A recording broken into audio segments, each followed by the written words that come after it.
Hello everyone, आप सभी का बहुत बहुत स्वागत है मेरे चैनल पर। और इस व्लॉग में मैं आप लोगों से बात कर रही हूँ। इंडियन यूट्यूबर हैं, वो रेड लिपस्टिक के नाम से जानी जाती हैं यूट्यूब पर। उनके बारे में मैं आप लोगों से बात कर रही हूँ। बहुत बड़ी ड्रामेबाज है, लेकिन आज का जो उनका व्लॉग है मैं उसके बारे में बात कर रही हूँ। बहुत हर्ट हुआ है उनका वो वीडियो देखकर। देखिए, उनके भाई की डेथ हुई, ठीक है। तो उनका आज मैंने एक वीडियो देखा था। वीडियो बनाया 14 मिनट का, कि मैंने आप लोगों को बताने के लिए ये वीडियो बनाया है कि मेरे साथ ऐसा हो गया है, हमारे साथ ऐसा हो गया है, हमारे परिवार। उनका टाइटल था हमारे परिवार पर दुखों का पहाड़ टूट पड़ा है, ठीक है। लेकिन यहाँ मेरे कुछ दिमाग में जो सवाल उठ रहे हैं वो ये हैं कि देखिए, एक बहन के लिए एक भाई का खोना बहुत ही दुखदाई है, बहुत दुखदाई। भाई अगर चले जाते हैं तो मैं इस बात की भुक्तभोगी हूँ और मैं जानती हूँ इस दर्द को। तो मैं ये नहीं कह रही हूँ कि उन्हें दुख नहीं है, हर बहन को होता है। लेकिन मैं यहाँ जिस बात का विरोध कर रही हूँ अपने वीडियो में, वो बात ये है कि एक तो मेरी समझ में ये नहीं आता कि इतना बड़ा, जैसे उन्होंने अपने वीडियो में बताया कि सुबह जब मैं नहा कर निकली तब मुझे ये बात पता चली, फ़ोन आया। और मेरे जो चैनल है उसके 5 साल पूरे हुए हैं आज, लेकिन अचानक ही आज फ़ोन आया मेरी बहन का और मुझे इस खबर का पता चला। तो मैं तब से रो रही थी, लोगों को ये बता रही थी वो। तो मेरी समझ में नहीं आता कि एक ही दिन में इतनी जल्दी वो मेंटली रूप से तैयार हो गई एक 14 मिनट का वीडियो बनाने के लिए 14 मिनट का वीडियो एक तैयार कर पाई वो, है ना। बहुत बड़ी बात है, बहुत बड़ी बात है। किसी से बोलने का मन नहीं करता, किसी से बात करने का मन नहीं करता। कैमरे को फेस करना तो बहुत ही बड़ी बात होती है कि कैमरे के सामने बैठकर वो जिस तरह से उन्होंने बातें की हैं नॉर्मली वे में, और लोग ये कह रहे थे, मतलब उनको इस बात का पता था कि लोग बोलेंगे कि आप इतनी नॉर्मल कैसे हो सकती हो। तो उसका जवाब उन्होंने ये दिया कि अब आप लोग ये सवाल करेंगे कि मैं इतनी नॉर्मल वे में कैसे बात कर रही हूँ। तो सुबह फ़ोन आया था और उस समय मेरी हार्ट बीट बढ़ गई थी, मैं बहुत रोई और मैंने अब तक संभाल लिया है अपने आप को, ठीक है। ये उनका जवाब था। तो यहाँ ये चीज़ें मेरी समझ में आती हैं कि ये जो ब्लॉगर है ना, ये जो ब्लॉगर या ब्लॉगर नहीं है, ये कहीं ना कहीं हार्टलेस हो चुके हैं। ये हर बात को यहाँ कैश करने बैठ जाते हैं, लोगों के इमोशन के साथ खिलवाड़ करने बैठ जाते हैं। यहाँ वाईटी पर तुम लोगों को मेंटली टॉर्चर करने आए हो, दुख बांटने आए हो। ये मेरा इनसे एक सवाल है। यहाँ लोग वाईटी पर आते हैं कुछ इसलिए ब्लॉग खोलते हैं कि कुछ अच्छा देखने को मिले, हमारा थोड़ा सा मनोरंजन हो जाए। लेकिन यहाँ ये अपनी जो जिस तरह की चीज़ें ये ब्लॉगरनियाँ शुरू करती हैं वो बहुत परेशान करने वाली है। बहुत सारे सवाल उठते हैं हमारे दिमाग में। पहली बात तो जिस तरह से वो बातें कर रही थी कि लोग ये कहेंगे कि तुम इतने नॉर्मल वे में बात कैसे कर रही हो, तो मैंने अब तक अपने आप को संभाल चुकी हूँ। ये बात बहुत, मतलब मेरी समझ में नहीं आई कैसे एक ही दिन में 2-3 घंटों में ही उन्होंने खुद को संभाल लिया, ठीक है।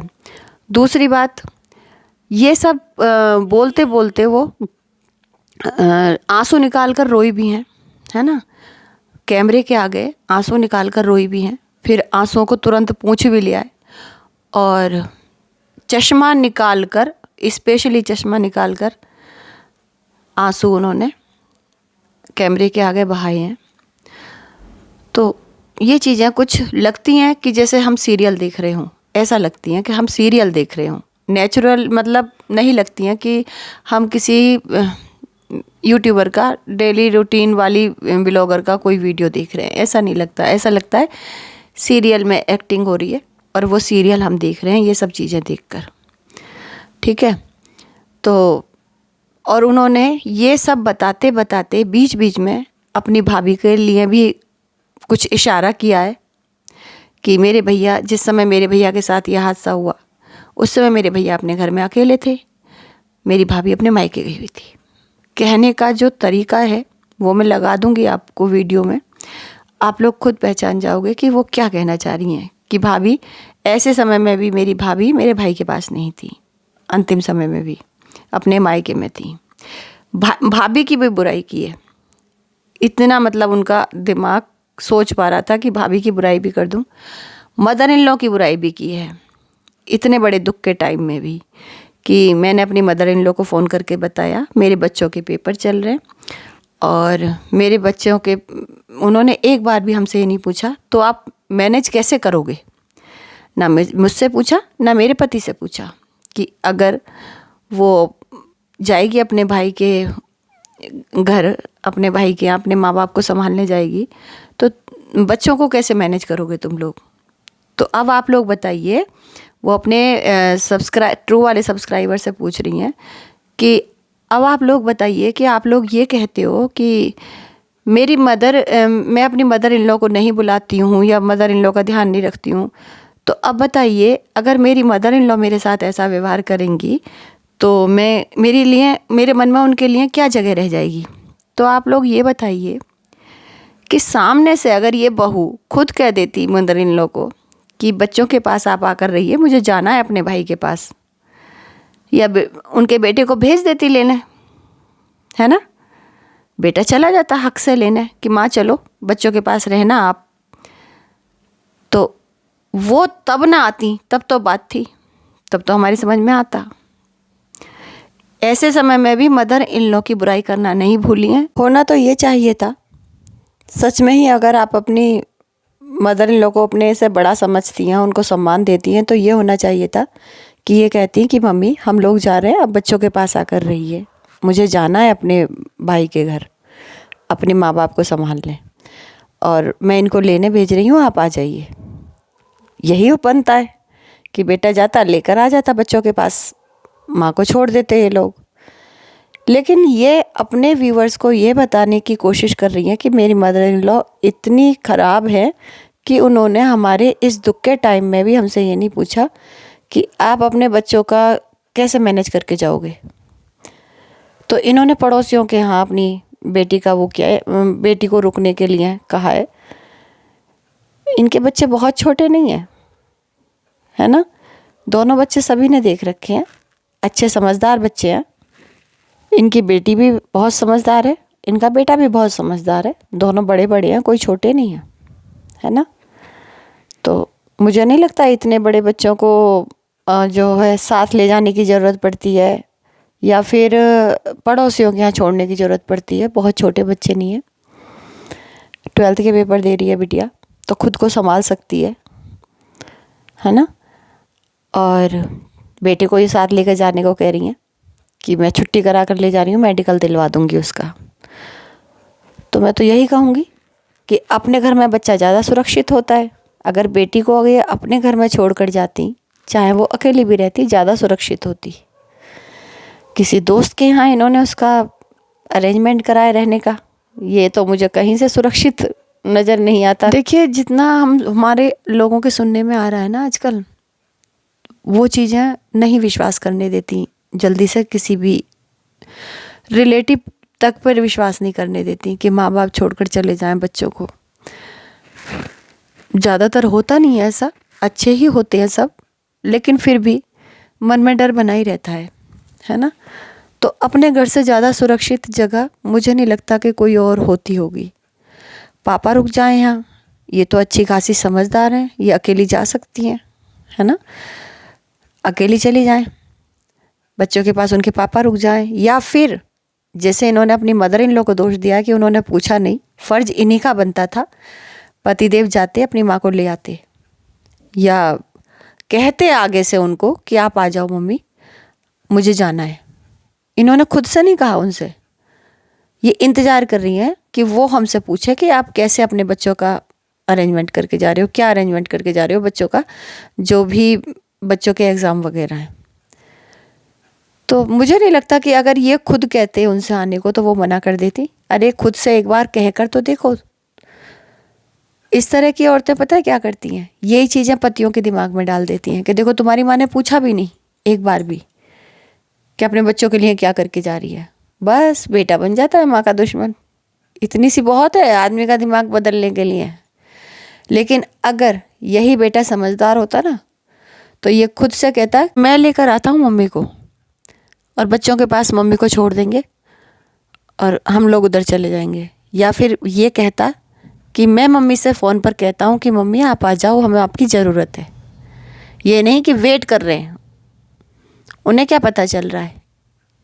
इस उम्र तक आदमी को इतना होश रहता है क्या?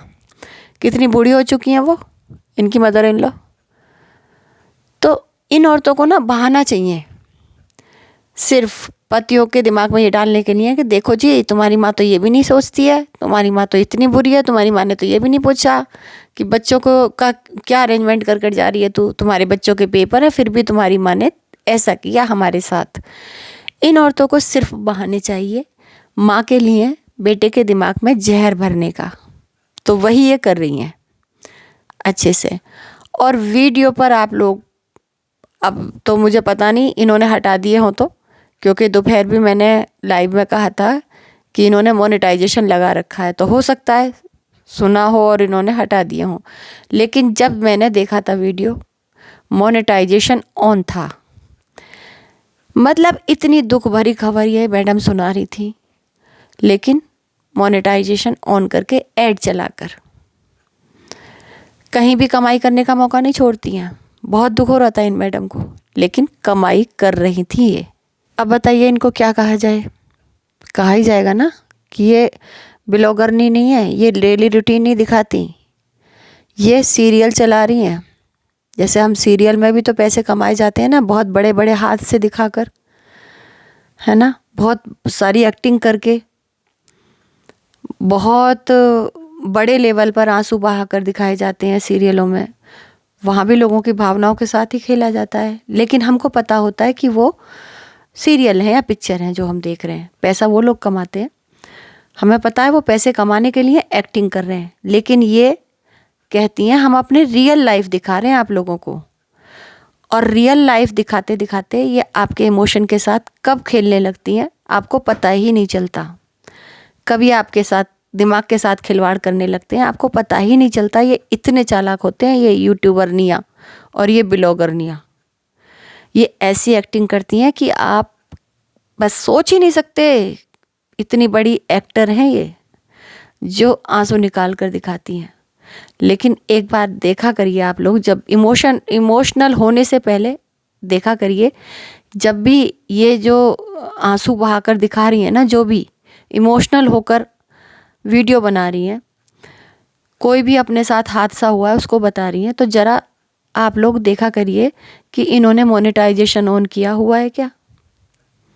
ठीक है, तो बस मैं यही कहूँगी, इतनी सी चीज़ आप ज़रूर देखा करिए। या दूसरी, उस समय ना लगा रखा हो, एक दो बार जाकर चेक करिए कि मोनेटाइजेशन उन वीडियोस पर लगे हुए हैं या नहीं। आप लोगों को पता चल जाएगा कि ये कितनी बड़ी बिजनेस वूमेन है। ये अपने इमोशन क्या हर चीज़ बेचने को तैयार हैं आज यूट्यूब पर। ये इतनी घटिया औरतें हैं। बस यही मैं आप लोगों से कहने आई थी इस वीडियो में, और आगे मैं क्लिप लगाऊंगी, आप लोग खुद देख लेना, सुन लेना, पता चल जाएगा आप लोगों को। ये वीडियो आपको अच्छा लगा हो, मेरी कही हुई बातें आपको ठीक लगी हों, तो वीडियो को लाइक कर दीजिए, कमेंट ज़रूर करिए, क्योंकि आपके कमेंट से मुझे पता चलेगा कि आप लोग कितना मेरी बातों के साथ एग्री करते हो या डिसएग्री करते हो। और यदि आप लोग चाहते हो कि मैं ऐसे वीडियोस बनाती रहूं आगे भी, तो चैनल को सब्सक्राइब ज़रूर कर लीजिए।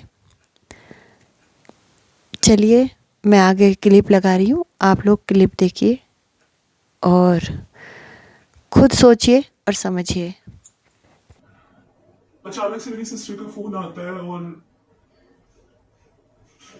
वो बोलती है कि मेरे भैया नहीं रहे, यानी मेरा एक ही भाई है, आपको पता ही है, जिसके साथ मेरे शादी के बाद से रिलेशंस नहीं थे। इन मैडम ने 20 साल तक अपने भाई से रिलेशन ही नहीं रखे थे।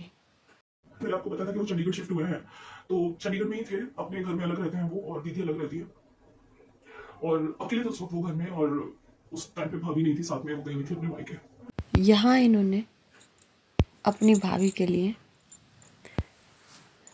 थोड़ा सा संशय लोगों के मन में डाल दिया है कि अगर बीमार भी थे उनके पति तो क्या एक पत्नी को पता नहीं था, है ना? या पति ने बुलाया नहीं होगा पत्नी को, कुछ तो तबीयत वगैरह ख़राब होगी, पत्नी क्यों नहीं थी ऐसे टाइम में अपने पति के पास? तो ये लोगों के मन में ये संशय का बीज बो रही हैं, ठीक है, अपने व्यूअर्स के मन में। कर दिया था मॉर्निंग में। अब आप ही लोग मुझे बताइए, जो लोग मुझे कहते हैं कि आप ही अच्छी नहीं होंगी, आप ही कुछ करती होंगी, तो मैं आप लोगों से पूछना चाहती हूँ, यार जब मैंने मेरी सास को सुबह में फोन करके बताया कैसा हुआ है, तो उन्होंने मुझे ये क्यों नहीं पूछा कि मैं आऊँ क्या, बच्चों के एग्जाम चल रहे हैं, तुम कैसे मैनेज करने वाली हो? चलो अभी की तो फिर भी मैंने स्कूल में जाके यहाँ ये अपने व्यूअर्स को अपनी सास के बारे में बता रही हैं, व्यूअर्स के मन में सास के लिए हेट डालना चाह रही हैं ताकि लोग गलत कमेंट करें इनकी मदर इन लॉ के लिए कि बहुत बुरी सास है भाई तेरी, तो इतने बुरे टाइम में भी नहीं पूछा, है ना? लेकिन मैं उन व्यूवर्स से ये कहूँगी कि एक बार इनसे ये पूछिए कि आपने सामने से क्यों नहीं कहा उनको, आप ये वेट क्यों कर रहे थे कि वो पूछें आपसे कि आपने क्या अपने बच्चों के लिए क्या अरेंजमेंट किया है, बच्चों का क्या करके जा रहे हो अगर बच्चों के एग्ज़ाम है तो। सामने से वो पूछें, उसके बदले आपने क्यों नहीं पूछा, कहा उनसे कि मम्मी हमें आपकी ज़रूरत है इस मुश्किल वक्त में, आप आ जाओ, बच्चों के पास रहो, मुझे जाना है। तो मैं इनके व्यूअर्स से ये कहूँगी कि प्लीज़ इनसे ये सवाल ज़रूर करना उनकी मदर इन लॉ को गलत लिखने से पहले, गलत बोलने से पहले। और उस बेटे से मुझे कोई आशा तो है नहीं कि वो अपनी पत्नी की इस चालाकी को समझेगा या समझकर भी नहीं समझेगा, है ना? तो क्योंकि जो लोग अपने जिनमें रीढ़ की हड्डी नहीं होती है ना, वो गुलामी बने रहते हैं सारी ज़िंदगी। तो ऐसे इस प्रकार के जो पति होते हैं, इस प्रकार के जो पति होते हैं, वो जब बेचारे कमाने की ताकत नहीं रखते हैं तो वो अपनी पत्नी की हाँ में हाँ ही मिलाते हैं, ठीक है? तो कहना तो उसे यही चाहिए उस बेटे को कि मैं बुला कर लाता हूँ माँ को और यहाँ छोड़ देंगे माँ को बच्चों के पास, या फिर अपनी पत्नी को ये कहे कि सामने से कहने में क्या तू छोटी हो जाएगी, सामने से कह दे माँ को आने के लिए। तो बस इतनी ही बात मैं समझाना चाहती थी। हाँ, अगर कर सकूँ तो अभी एक हफ्ते का गैप तो आना ही है मेरे वीडियोस में। ये वाला वीडियो डाल के मैं जा रही हूँ, इसके बाद अगर जो भी वीडियो आएगा वो पहले का रिकॉर्डेड आएगा, नहीं तो लोग सोचेंगे कि रुचि दीदी इतनी नॉर्मल कैसे हो सकती है इतनी बड़ी बात के बाद। तो वो पहले के वीडियोस होंगे, आप समझ जाइएगा। अगर आपको मेरे नॉर्मल हाउस रूटीन ब्लॉग्स मिले तो आप समझ जाना कि वो पहले के वीडियोस होंगे। देखिए ये व्लॉग बनाकर, ये वाला वीडियो बनाकर इनको पैसे कमाने थे, सिंपैथी लेनी थी, इसलिए इन्होंने ये वीडियो बनाया।